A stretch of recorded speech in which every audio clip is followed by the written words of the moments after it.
Pakistan cricket নিয়ে কথা বলবো। পাকিস্তান ক্রিকেটের একটা ব্যাপার যদি বলি, সায়েম আয়ব নামের যে প্লেয়ারটা, সে কিন্তু অলরাউন্ডার হিসেবে খেলতেছে। অন্যদিকে শাহিন আফ্রিদি শুধু বোলিং হিসেবে খেলতেছে। তা আমার কথা হলো, ভাই, সায়েম আয়বরে আপনারা শুধুমাত্র বোলিং হিসেবে খেলান, কারণ সায়েম আয়ব বোলিং হিসেবে ভালো করতেছে আর ব্যাটিং হিসেবে ডাক মারতেছে। অন্যদিকে শাহিন আফ্রিদির কথা যদি বলি, শাহিন আফ্রিদি লাস্ট 2 ম্যাচে 12 বল খেলে 13 বল খেলে 30+ স্কোর, যেটা পাকিস্তানের মূল ব্যাটার যারা তারাও করতে পারছে না। এবং আমার মনে হয় যে এটা টি-20-র জন্য অনেক গুরুত্বপূর্ণ একটা বিষয়, যে আপনি অল্প বল খেলে অনেক বেশি রান করে ফেলতেছেন।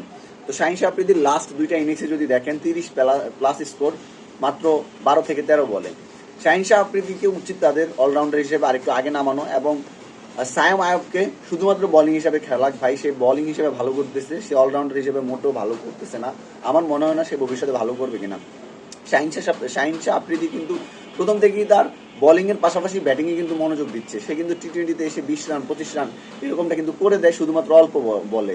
সো আমার রিকমেন্ডেশন হলো, শাহিন আফ্রিদিকে অলরাউন্ডার হিসেবে আরেকটু আগে নামান, যেটা সায়েম আয়বকে যে জায়গায় নামানো হয়। সায়েম আয়বকে শুধুমাত্র বোলিং হিসেবে খেলানো হোক, কারণ সে ব্যাটিং এ যা করতেছে খুবই বাজে। সে বোলিং হিসেবে ভালো করতেছে, বাট ব্যাটিং হিসেবে খুবই বাজে করতেছে।